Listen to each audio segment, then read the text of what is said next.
serious, people who were in gangs, what was your initiation and how did you feel during after going through it? NSFW.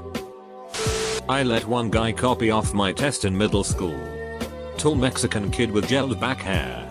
17 years of age and held back from going into 8th multiple times. When he found out he passed the class we shared, history, because I let him copy off that one test, he gave me a big hug and shook my hand. The following year I would sometimes get a ride home from him and stop by McDonald's. Apparently in the area he is fairly well respected now. And I get nods by the shadiest looking guys on the street. Some even smile and know my name. My mom works in a laundromat on a bad side of town and these 3 guys in red will stand outside the business with their smokes and bottles in brown paper bags while she does the cleaning. They leave when she leaves. So that's my little story. Pretty lame but hope someone enjoys. I was in one for around 7 years before realizing what an idiot I was. It started off just doing drop-offs for a friend's older brother who was a well-known dealer. Then I started buying relatively large amounts of gear and street selling. Then it was getting in with a club owner, the uncle of said friend, and being muscle for a couple of months making a shit ton of money. Initiation was a wrist brand which I still haven't have to wear long sleeves to cover up. I got out after the club was raided by police and the owner did time. Still see him around though. Buys me a drink if I see him, asks how I am and if I need any work to call him. Duck it though. Too little money to too big of a risk. Friend of mine in the army was a former BGD, black gangster disciple, from Mississippi. He was a little G. His brother was an OG. It tore his mom apart, which really got to him over time. And he was given an option by a judge. So he enlisted to get out of the life. The gang told him that if he stayed in the army straight and never came home, that they would leave him and his family alone. Otherwise all bets were off because he just knew too much. He was beaten. Then had to beat and rob a random person chosen by the gang. His job as a little G was to run hitters and mules and houses and relay orders from the OGs, take care of business and be a good earner, and keep the heat away from the OGs. He was also branded with a homemade brand fashioned from a coat hanger bent into a Star of David and soldered welded to a clothes iron. He wore his brand on his right pec, chest, just in from the shoulder. The brand had some symbol denoting his rank, and he mentioned his brother's branding was more elaborate to denote his higher rank, but was still a Star of David brand with some letters to either side. One of the best human beings it has been my pleasure to know. I would die for him in a heartbeat. I can think of only a couple people I have known that I would want at my back more in a fight. Best soldier I ever trained with.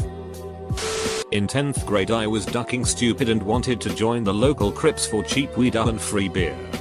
Getting jumped in wasn't so bad, 3-on-1 no face shot stomping 36. But about a year and a half later I didn't want to be in anymore. Getting jumped out was ruthless. 5-volt 1 anything goes. Broken collar and cheekbone. And a ducking terrible concussion. Couldn't participate in football the rest of the year. Not worth $60 quads and a couple of all chill parties. I just recently got inducted into the Cholo Crips. It wasn't my choice, but I ducked up a job for my homie who is a shot caller. His boss told him to break my jaw. But since me and him are family, he just told me that I had better shape up because I was one of the only people that wouldn't duck them over. If I duck them over they end my life. Nothing about a gang is funny. And no one should ever be proud to be in one. I have never been in a gang, but I do have a gang initiation related story. I used to live in a heavily Mexican populated city. During middle school, one day we're standing outside minding our own business, and there is suddenly a ruckus behind me. As I turn around to see what is going on I am accidentally tripped, basically fall into a gang initiation beatdown. They had circled around some kid getting his beat in and I fell into the mix with him. I covered up and took the ass kicking just like he did. Once they stopped and helped us both up, there was a mixture of laughter and respect for me. I was bleeding and bruised but shook it off and didn't shed a tear or whine. Some of the gang members laughed and said that the Garro deserved it. But other members started showing me respect that was rare for a white kid in that school. TLDR metalhead young teen accidentally gets beaten up by gang members and survives. More at 11. I'm a son to a man that's in the Mexican mafia. Grandpa was one of the original 7. My brother and 2 uncles as well. And a lot of my family are trying to earn their spot in it. I myself got into the Chino Hills Sinners. Initiation. A 13-second beatdown. Get high and take out a known rival. In 1989, before the Mexican Mafia in Southern California consolidated its power through MS-13, there were a lot of smaller Mexican gangs. The one I was most familiar with was ESP, or East Side Paramount. A close friend of mine was neighbors with a kid from the Norwalk One-Ways, which was an offshoot of ESP. Anyways, this kid, Rocco, yes, Rocco was like 12 and real badass. He was a straight gangster at that age, and his later criminal accomplishments would prove his gangster-ass. Rocco's good friend wanted to join the gang and was willing to get jumped in. This kid was much smaller than a chunky Rocco, and in true gangster fashion Rocco would agree to mentor him into the gang as long as he could confirm he was no pussy. So a pre-jumping in was planned in the parking lot of a local church. The rules were laid out by Rocco as follows. It's a one-on-one fight. You must fight back the entire time. The fight ends when this bike wheel stops spinning on this upside down BMX bike. He then spun that wheel and started a no less than 5-minute beatdown on this 11 or 12-year-old skinny Mexican kid. Rocco's friend fought back the entire time. Never gave up and showed tremendous heart. This little kid was not afraid of a beating, and I thought for sure he had won some respect. The big surprise was when that wheel stopped spinning. Rocco really started beating his ass. He kicked him in the face with his Converse. He picked him up and threw him on the concrete over and over. Rocco's fists were so sore that he just started choking him over and over. It was a real beatdown. In the end, Rocco called him a ducking pussy, and it was all a setup just to beat this kid's ass.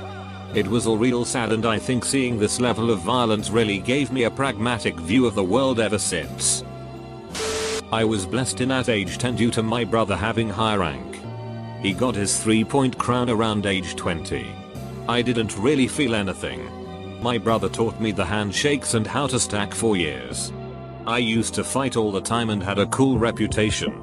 I had a large group of friends that wanted to be into it, but after I moved and went to middle school a while away from my friends, I stopped being the cool tough guy. I didn't really care about it at the time, and none of the kids in my new neighborhood never came outside. Thanks internet age. Around this time I got into gaming and football and wasn't active at all. Then when I got to high school, banging was a trend due to rappers talking about it in their songs. So I started to get back into it until my brother got a little wiser and told me to stop. So I was pretty much done after that. Joined a gang when I was 15. Got jumped in by 3 other members, all whom were 4-5 years older than me. Dabbled in some petty drug slanging and minor assault charges. Started to get interested in graffiti in my junior year of high school and started to get heavily involved.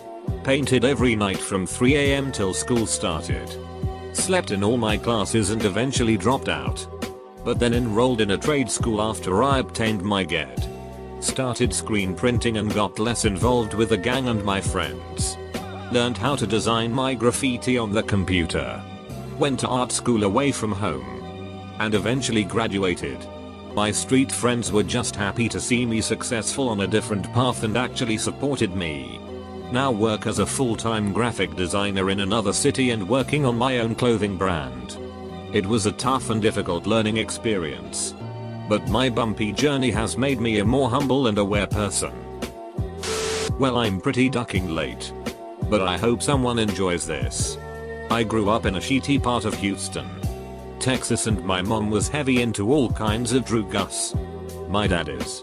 And was a great guy, but his worst decision in life was staying with my mom. He thought that it would be better for us to have a mother than for him to raise us. I have a little brother and sister, as a single father. Anyway, I pretty much had all the freedom I could wish for and found some friends via my school. I'm one of the only white guys around town and got a lot of shit for it, but these guys didn't seem to care about me being white. I end up joining the gang they were in after we all got pretty close and did some shady shit together. The gang was the 5-9 Bounty Hunters, which is a blood set and is one of the biggest gangs in Houston. I joined my freshman year and was deep into it until the end of my junior year. A combination of a couple of our guys moving away and an influx of Mexican gang members made us a lot less active. I harbor a second team all-state defensive end my junior year, and the possibility of me going big in football caused me to drop it altogether. Ended up making the all-state team my senior year but got hurt in the off-season, and that ruined my chances of playing at a big name school. Wound up at a D1II State Uni in Texas. Can't name it because it'd be pretty easy to track all this shit down if I said which school, and had a pretty successful first half of the season until I broke my back and dropped out of school. Ended up back in the gang for a year or so smoking weed all day. Got my shit together, and funnily enough I'm working in law enforcement. Now that I look back on this post, I didn't talk much about the gang, haha. I got the standard minute-long beatdown to get in the gang. The guy that put me down is now dead. It's weird to look back on now because that's not me at all. I'm a nerdy ass guy that didn't fit with those dudes. I guess having a huge ass white guy with you was a badge of honor for them or something. Again. Sorry that wasn't the best read, but hope someone enjoyed it. Peace. I was a Simon City Royal in my younger years in Chicago. Was beaten at park by a few guys. Knew it was coming but it still really sucked. Wasn't half as bad though compared to what happened later. We were promised easier drug connections at a lower price. When start to outshine everyone in sales, so to speak. People get funny. That, and I was smart paranoid enough to get out of not put myself in certain situations. So avoided being arrested much more often than the rest of them. They eventually turned against me. Started stealing my customers and put a price on my head. Two friends of mine, one who was a ranking member, and another who was a big pusher at that time who was one of their main suppliers, literally stopped the attempted murder on me right as it was about to happen. I hid out for a few days and actually ended up getting arrested on a bad night shortly thereafter. While locked up for a while awaiting trial in Cook County, I realized that with my intelligence, skill set, and current opportunity that I was done. Told the judge in court that I was done with all of this shit and meant it. They put me in a live-in facility on very strict probation terms for a year. It's been almost 10 years since that happened. Now I have 2 kids, a great wife, and own 2 businesses. The only 2 people I still considered friends in this world, and talk to from my younger years, are my 2 friends that saved my life. Somehow we're all still alive and straight. Most of the rest of them are dead. Doing time. Or in really bad shape. I'm really fortunate. Sorry for bad spelling grammar. High school was a blur. This sounds like a joke answer, but it is true. In the 90s, the Denizens of Doom was the first internet-based motorcycle gang. We organized through Gopher servers, Usenet, etc., and to join the initiation was to track down the keeper of the list. Not a beatdown. But it was possible to commit a felony if you decided breaking into a server was the method you would use to get the info. I'm going to make this quick since this thread is already like 11 hours old and I'm just gonna get buried lol, but I might have to leave out a few details just to be safe. I'm from South Texas. I joined the Latin Kings when I was just a kid, haha. 12 years old. But yeah, honestly for the most part it was just pussy shit. I jumped a dude or two. The same thing got into me. Sold passe and motto behind TE High School. etc. I tried to be chill most of the time since I was mostly just in it for the sense of camaraderie, SP, and well also the booze and weed feo. Nah, but yeah, I got the duck out of Dodge and joined the army when a couple of Miss Hermanus got gutted by Los Zetas. I wasn't about to take no chances. We have a ton of gangs in Chicago. Some say the modern street gang was invented in Chicago. I have never joined any, but know many people who are in them. I've been to Cook County Jail and it's flooded with gangs. There are 2 factions, the people and folks. Most gangs run independently, but because of jail they need to break down into one of these 2 factions. I've been to Cook County Jail twice, and in the dorms there are always 3 big tables. One for people, one for folks, and one for neutrons. The neutron table is usually always smaller than either of the people or folks table. So that made me realize that less than a third of the people in Cook County are not affiliated with any gang. It was weird though, because the people and folks all seemed cool with each other most of the time. And only really would they hold private meeting in the bathrooms, specifically only available to either set. And place the garbage can at the door and have a guy stand next to it to make sure socios were coming. Me and the neutrons thought it would be funny to have a neutron meeting. Garbage can at door and all. All the bangers were laughing their asses off. Was a member of the Latin Kings from 12 years old to 29 years old on the south side of Chicago in the wild 100s Roseland Park area. I had 5 big ass King brothers beat the living shit out of me for a minute when I joined, and pretty much had the same on the way out too, plus like 10 grams is in laser tattoo removal for all the King tats I had. Just wish they could have removed or toned down, if that's the right way of saying that. My scars from gunshots, 3. Knife wounds, 7. And all the ones on my head, 15-20, and hands, 35-ish, from fighting. So never in a gang, but want to tell you what a shitty gang neighborhood is like. 0.20 years ago I used to run a jewelry stand at the Los Angeles South Central swap meet on Slauson Ave. This is right after the Rednecking riots. We were a couple of blocks from the corner of Slauson and Crenshaw, which in my opinion was the worst neighborhood in the country when it came to gang violence at the time. I used to drive the couple of miles down Crenshaw from the freeway to the swap meet, and I could do 90 miles per hour down Crenshaw, blowing through red lights, knowing that no cop in his right mind is going to pull me over.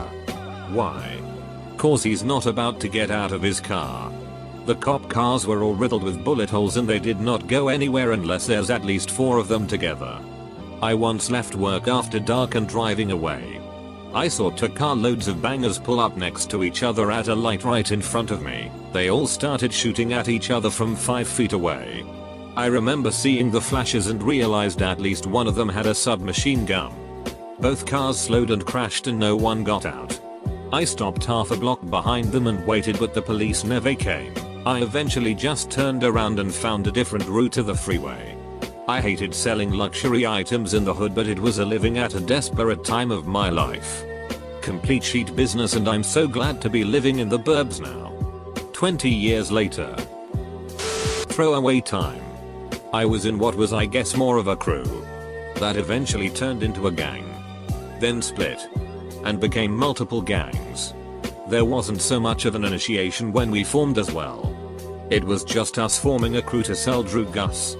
Some guys were into CC fraud. Think 1998ish era when that was insanely easy.